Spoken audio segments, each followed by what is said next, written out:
minority myth. No. Yeah. No. Well, there's a lot of Asian models. No. The majority or Yeah. minority? Yeah, Or the so- Asia? What is it?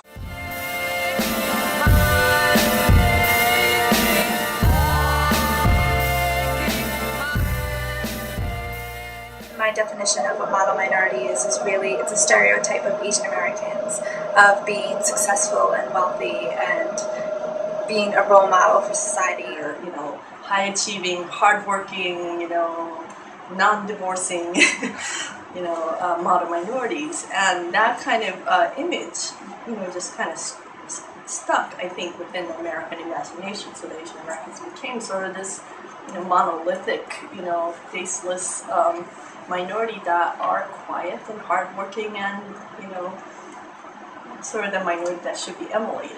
From the work that we do here at CSLP, we know that that's not true. You know, in our community, you see the full spectrum. You see people who are doing really well, right? Who are very well educated, but on the other end, there are also a lot of families who are struggling and don't have the means in order to get the care that they need.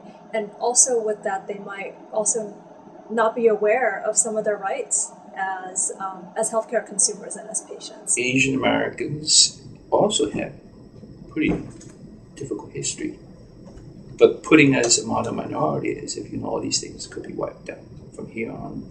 You guys are, you know, smart, get good grades, and work hard. That's a myth. That's not true. There are a lot of Asian Americans who are poor. Asian Americans who are not good in math. I think it's a myth to the extent that it only captures a very visible segment of the population. There are a lot of invisible Asian Americans that are not being attended to because of this sort of a myth. The stereotype that we face, and so when, let's say, you know, funders or healthcare administrators or other decision makers are out there and they're looking at, we want to develop a healthcare program. Oftentimes we're not prioritized because they don't think that our community actually has needs.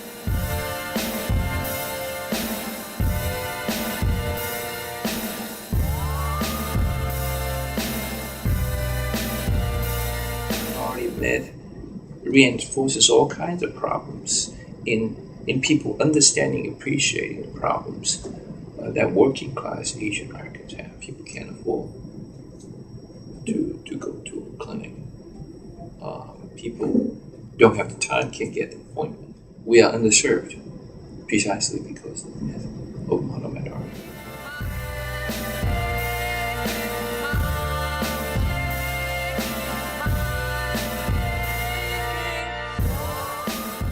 About 1 out of 8 Asian Americans who live in New York City are actually uninsured.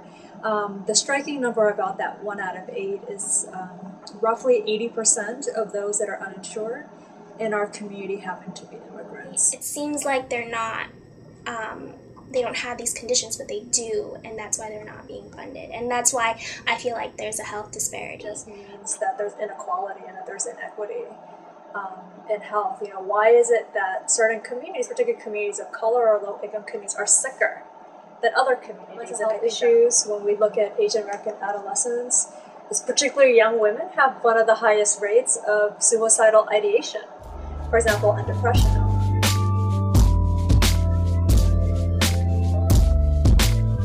There's always going to be stigma towards certain types of health conditions. So for example, like mental health, like maybe they need those services, but it's often stigmatized in a lot of Asian American communities, so they're not seeking the services that they need.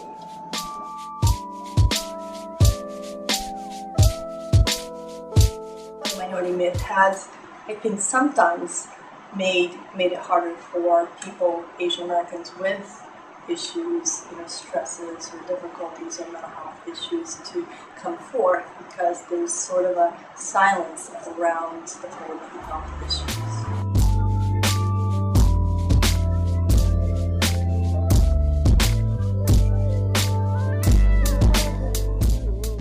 Just suck it up unless I talk to other people, like my friends around me. I don't talk to like guidance counselor or parents. I don't go to That's the reason why teens don't want to seek help, because a lot of services aren't culturally appropriate for them. So that's why they're not comfortable enough to go to them for help. It's not like they don't reach out to me. It's like I don't reach out to them because it's really different. It's two different things because there are helps there, but I just don't go for them.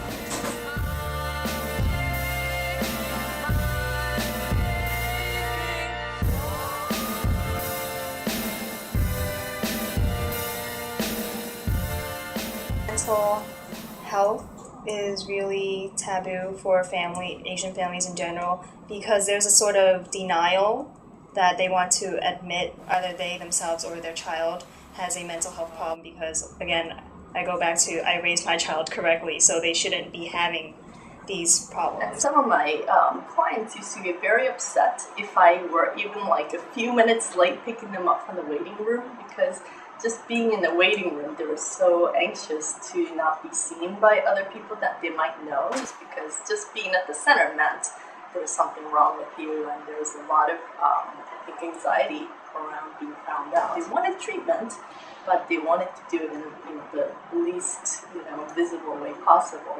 So they would they come right on time and they want to be picked up and just kind of scooted away to the treatment. I know from not really a teen, he's about 12, my little cousin. It's pretty evident to my cousins and I that he has ADHD, but their parents don't want to seek help. They're in denial that he does have that problem. They don't want to admit to themselves that their child is having this problem, so they're not looking for help because they don't want to basically face reality that this might be happening to my child. There's a lot of saving face almost, and just sweeping it under the rug. If they ignore it long enough, maybe it will get better.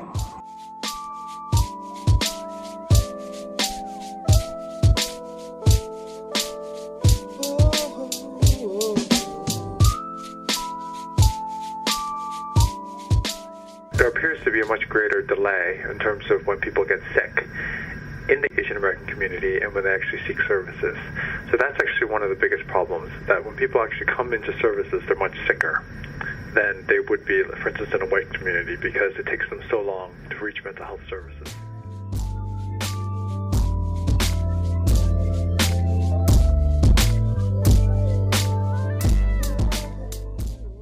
Nah, it's just awkward.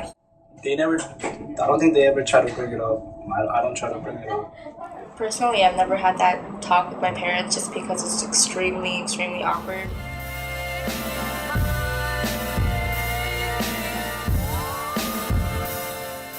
I feel like it's very taboo. Anything with HIV or STDs or anything sexual is very, very taboo. So the statistics, I feel like, are inaccurate because Asian Americans are not getting tested for it as frequent as Black and Latinos are.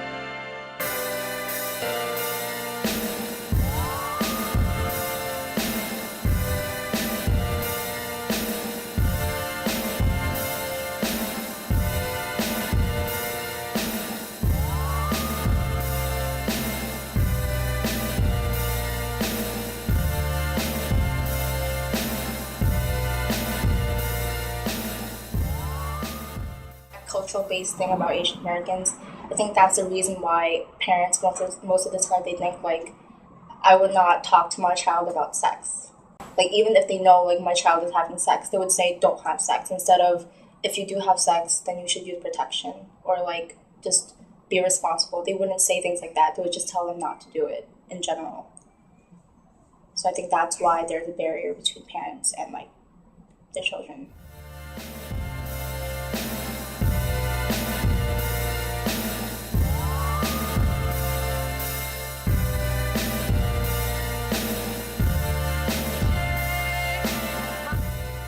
It's not really, you're going to find a husband, you're going to fall in love with him, and you're going to get married. It's never anything about relationships or anything about love. It's more about what are you going to do with your life, what are you studying, what are you going to get a career in. And I feel like that's with every Asian family. It's just more about school, so you can get a career, so that you can have a good job and support your family. But how do you get that? People really try to protect their face, because if they lose it, then you can't get a job, you can't get married. It's like you in the worst cases, it's like you lose your humanity, you lose your personhood. You no longer become a person.